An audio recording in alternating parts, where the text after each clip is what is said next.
Every one of you has the ability, if you want to write magnificent things, because your life has caused you to ask the questions. Your life has it all queued up for you, and if you could just get into the receptive mode, let it come for your pleasure at first, but as it begins to come and you're taking pleasure from it, begin to write it down. Others will enjoy it too. This is all very helpful. So on a practical level, with the last book that I wrote, I rested a lot before I did it. And even when it came through, it blasted a hole in my sixth chakra to the point where I got migraines, and then I had to spend months recovering from the migraines and just... So well, how can I get better at this receiving We're thing? happy to have this conversation because the conversations that have preceded it have put us in the perfect place to explain something really important to you.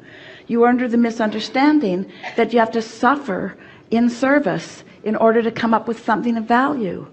And it just doesn't work out that way. You cannot have a happy ending to an unhappy journey. In other words, this is the quintessential example of just trying too hard. You're paying too big of a price, you see. Esther remembers in the early days that it made her tired to receive us, but it was only because her resistance was in the way. So relaxing is the right idea, resting is the right idea, but we want to help you to get to the expectation of it coming easily, you see. Yeah, well, the easiest time for me to write is when I first wake up in the morning. And why? It's logical because you're less resistant then, yes? Yeah, and I bring my laptop into bed and it's like really snuggly and I'm all comfy and happy and I'm not fully awake, and then I just do it and then it's fun, and then stop, get on with your day, and then do it again tomorrow, and then stop and get on with your day, and then do it again tomorrow, and then stop and then get on with your day and do it again tomorrow, then stop and then do it again and get on with your day.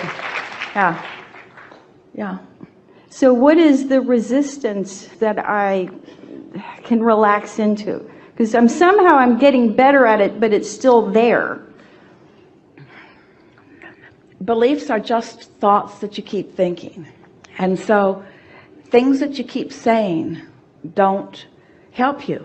These things that you're saying. In other words, some have coined the phrase, you're arguing for your limitations. And others would say, well, I'm just telling it like it is. And we say, well, if you like the way it is, keep telling it. But if you don't like the way it is, then don't keep telling it the way that it is. Tell it a different way. And so when you say, I write best in the morning, that's really good. Say that all day long. I write best in the morning. I like it. We like the word cozy in my bed or snuggly in my bed. All of that, that's telling it the way you want it to be. So you just want to give that more airtime and give the struggle part of it less airtime. We could talk for the rest of this seminar about what resistance is present for any of you that's keeping you from anything that you want. But from what you've heard from us, do you think that's the way we want to spend any time at all? Do you think we would like to be the sounding board or the pinpointer or the getting to the bottomer of anything that is holding you in resistance? That's like saying, would you practice with me, Abraham, the thing that's keeping me from what I want? And we say, we certainly will not practice with you the thing that's keeping you from what you want. What we want you to do is to be aware of when you're practicing it, because that's what negative emotion is. When you've got a hole burning in your imaginary chakra in the middle of your head, we think that that's a sign. We think that's a sign of more struggle than you're really wanting to endure. We think that's a sign to do something different, you see. Yeah. Well, when that happened, my guidance said that when the migraines ended, it would just be easy. And then it was. So my question to you is... Well, we want to say it to you this way. If you've got negative emotion, if you're asking for something, and at some level of your being, you're attempting to translate it, and you've got resistance in the way and you don't know it, don't worry, it will get bigger. And if you ask for it more, it will come stronger. But if the resistance is still there, it will feel worse. And if you keep asking for it more, it will come stronger, but the resistance will keep it from coming and you will feel more discomfort about it. Can you feel the push-pull in this? In other words, I want this thing that I'm not letting in. Well, I really want this thing that I'm not letting in. I really, really, really want this thing that I'm not letting in. I really, really, really want this thing that I'm not letting in. And we say, at some point, you got to stop doing the that I'm not letting it in part. Yeah. And you're not usually doing that all at once. You're doing it in conversations like this. So many of you, we love you so much, think that others are interested in you. And so you spend a lot of time explaining to them why you feel the way you feel. And it would really be a good idea if you would stop that, because they don't care. And it's causing you to practice vibrations that are preventing you from letting in what you're asking for. When you really, really, really, really, really want something like you do, but you've got habits of thought that don't let it in, then you can push through, you can tough it out, but it's not fun and it doesn't turn out the way it could, you see.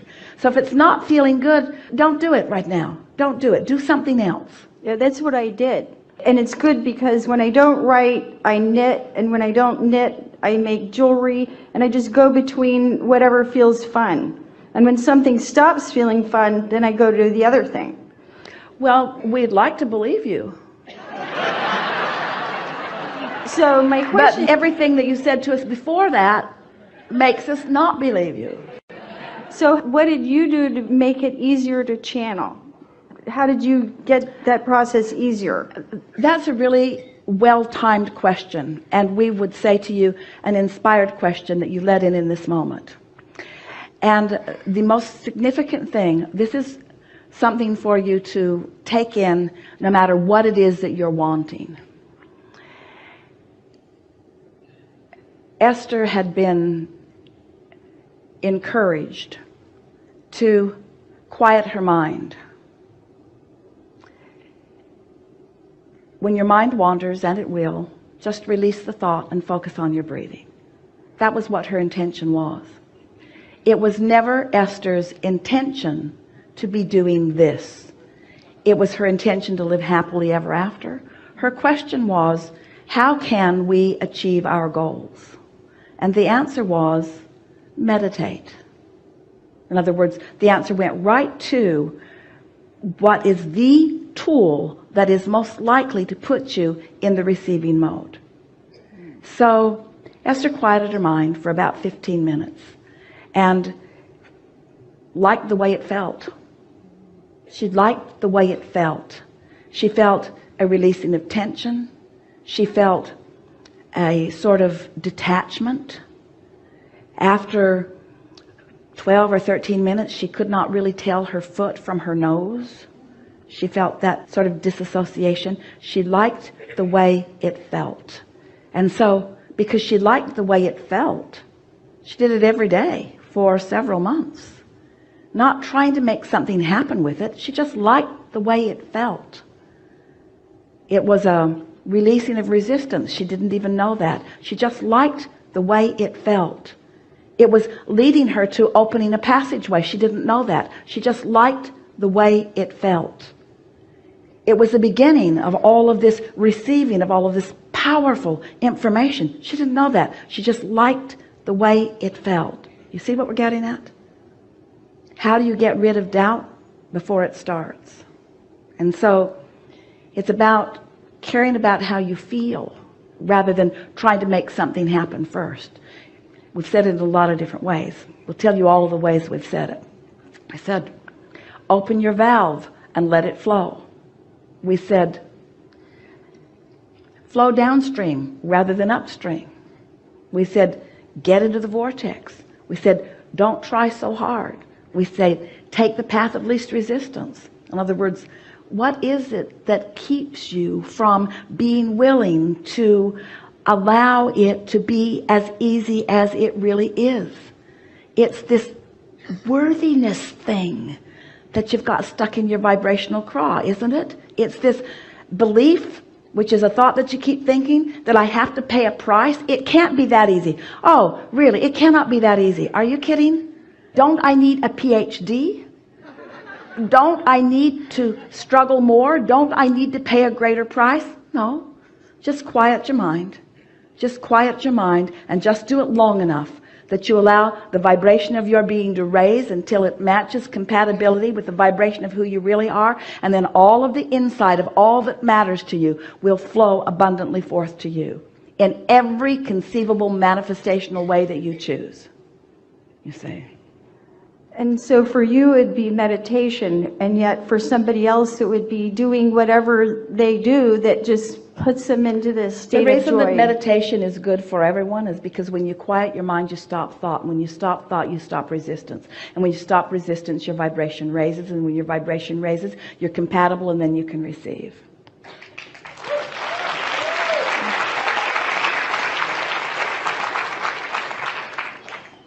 But you could do that also through yoga, right? It's really fun talking with you. Okay. Because you said, what did Esther do? Yes. And so we explained to you what Esther did, and now you're arguing for another way a little bit. Yes, you're right. And so there are lots of ways. It's not just one way, but the common denominator in all of the ways is it's something that comes easily. And we can't think of anything easier than just sitting in a chair and not thinking.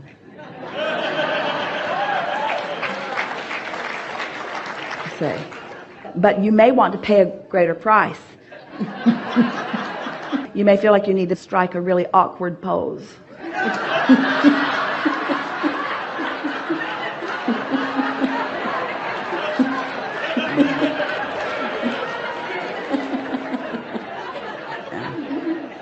The harder the better. It's sort of what we're talking about here, isn't it? It's what so many believe. The harder it is, the better results. And we say that defies everything that we know to be. Path of least resistance is the way the universe works. Path of least resistance. You see, but what happens is, oh, we love giving this to you so much, because once you get in this mode of path of least resistance, then all things are possible. And things that seemed very difficult and hard aren't, because the vibrational frequency of who you are and the momentum of all you've got going and all of the cooperative components that are assisting you come into place. Esther has in her ranch in Texas, she's got a big iron bull that stands right at the entrance. And it's not because it's Texas, it's because Jerry always told the story. He said to Esther that he used to tease her about this because he would watch her in the things that she had learned to do, the computer she's learned to program, and the understanding that she has of so many things, and not just the receiving and the translating, but all of the talents that she's developed in order to make things go easily. And he said to her, it's like the joke that I used to tell about the old farmer that picked a small calf up and lifted it over the fence, and every day he picked the calf up and lifted it over the fence, and he just did it every day, and after a little while he was picking a great big old bull up and lifting it over the fence, and he didn't even know that he was picking a great big bull up and lifting it over the fence because it had just become so natural to him. So what happens is, the more you ask and the more you allow, the more you begin to perceive yourself as the worthy being, the more you begin to understand that all things are possible, the more insight you have, the more cooperative components come to assist you, then you continue to become broader and more expansive and more capable and more dynamic and more multitasking and more experiencing more things at the same time, because you are allowing yourself to be the receiver on more levels at the same time. You see what we're getting at? But you got to get the struggle out of it first. So when you ask for the dynamics of it before you've got the struggle out of it, then that's that sensation that you were describing. And we just want to softly call that trying too hard. This conversation has been valuable for you. We know it has been. You've been resistant enough that you have drawn forth from us every conceivable thing that can be imagined. And therefore it has been beneficial to everyone, hasn't it? Yes. Yes. Enough? Yes. Yes.